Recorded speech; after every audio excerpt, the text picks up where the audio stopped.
Presiden Prabowo Subianto telah kembali ke Indonesia setelah menyelesaikan rangkaian kunjungan kerja dan agenda kenegaraan di Prancis.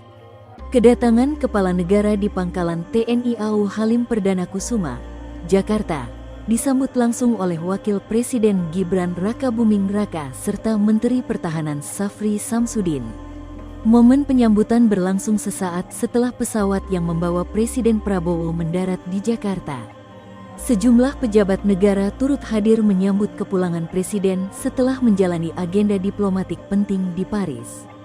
Selama berada di Prancis, Prabowo mengikuti sejumlah kegiatan kenegaraan bersama Presiden Prancis Emmanuel Macron. Pertemuan tersebut menjadi bagian dari upaya memperkuat hubungan bilateral Indonesia dan Prancis di berbagai bidang strategis. Dalam lawatan tersebut, Presiden Prabowo menghadiri jamuan kenegaraan di Istana Elysee serta melakukan pembicaraan dengan Presiden Emmanuel Macron mengenai penguatan kerjasama kedua negara. Berbagai isu yang dibahas meliputi pertahanan, pendidikan, kebudayaan, investasi, hingga perkembangan situasi geopolitik global. Menurut keterangan Sekretariat Presiden, kunjungan itu juga menjadi momentum untuk mempererat kemitraan strategis Indonesia dan Prancis yang selama beberapa tahun terakhir menunjukkan perkembangan positif. Sejumlah agenda diplomatik dijalankan guna memperkuat posisi Indonesia dalam hubungan internasional. Selain bertemu Presiden Macron, Prabowo juga menghadiri sejumlah agenda resmi yang mempertemukan dirinya dengan para pemimpin, pejabat pemerintahan, serta tokoh penting dari Prancis. Kehadiran Indonesia dalam forum-forum tersebut dipandang sebagai bagian dari upaya memperluas kerjasama lintas sektor dengan negara-negara mitra. Kepulangan Presiden Prabowo menandai berakhirnya rangkaian kunjungan luar negeri yang menjadi perhatian publik dalam beberapa hari terakhir. Lawatan tersebut tidak hanya berkaitan dengan hubungan bilateral, tetapi juga mencerminkan peran Indonesia dalam dinamika kerjasama internasional yang semakin kompleks.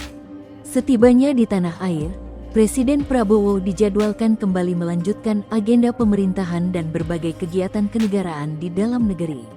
Sejumlah program prioritas nasional serta agenda kabinet menanti untuk segera ditindaklanjuti setelah kunjungan luar negeri tersebut. Penyambutan oleh Wakil Presiden Gibran Rakabuming Raka dan Menteri Pertahanan Safri Samsudin memperlihatkan pentingnya kunjungan yang telah dijalankan. Kehadiran keduanya menjadi bagian dari protokol kenegaraan sekaligus simbol koordinasi pemerintahan yang terus berjalan selama Presiden berada di luar negeri. Lawatan ke Prancis menjadi salah satu kunjungan internasional penting Presiden Prabowo pada tahun ini. Selain memperkuat hubungan dengan Paris, kunjungan tersebut juga membuka peluang kerjasama baru yang diharapkan dapat memberikan manfaat bagi Indonesia di masa mendatang. Dengan berakhirnya agenda di Prancis, perhatian kini beralih pada tindak lanjut berbagai pembahasan yang telah dilakukan selama kunjungan berlangsung. Hasil pertemuan antar pemimpin negara tersebut akan menjadi bagian dari hubungan jangka panjang Indonesia dan Prancis pada periode mendatang. Download Tribun X sekarang, menghadirkan lokal menjadi Indonesia.